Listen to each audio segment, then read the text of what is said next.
ଓଡ଼ିଶାରେ ଆଜି ଯେଉଁ ଯୁବା ସଦନ କାର୍ଯ୍ୟକ୍ରମ ଗୋଟେ ଆମର ଟ୍ରଷ୍ଟ ତରଫରୁ ଆୟୋଜନ କରାଯାଉଛି, ସେଥିରେ ଆପଣଙ୍କର କ'ଣ ପ୍ରତିକ୍ରିୟା ରହିବ? ଆମେ ଆସନ୍ତୁ ଶୁଣିବା ମୋହନ ଭାଇଙ୍କ ଠାରୁ ତାଙ୍କର ପ୍ରତିକ୍ରିୟା। ସୁସମ୍ବାଦ ଚାରିଟେବୁଲ ଟ୍ରଷ୍ଟ तरफ ओडिशार भुवनेश्वर जो युवा सदन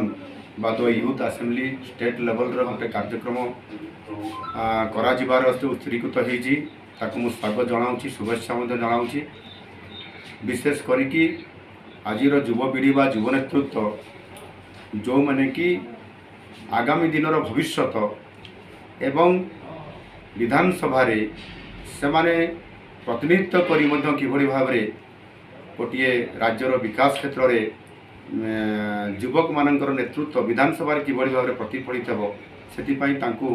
जो कार्यक्रम हम ए प्रशिक्षण हम एवं से किभली भाव से सम्मुखीन हे लोकों सहित विधानसभा से जो सुसंवाद चैरिटेबल ट्रस्ट आयोजन कर निश्चित भाव में स्वागत योग्य। निश्चित भाव में अनेक समय देखा जाउछि जे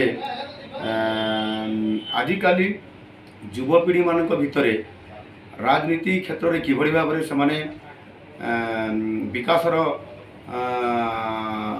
पथ नापी हेले प्रतिनिधिर आवश्यकता अच्छी, जनप्रतिनिधिर आवश्यकता अच्छी,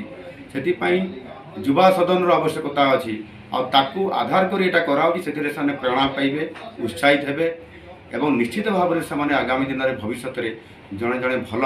जनप्रतिनिधि होकर विकास क्षेत्र में विधानसभा भितर विधानसभा बाहर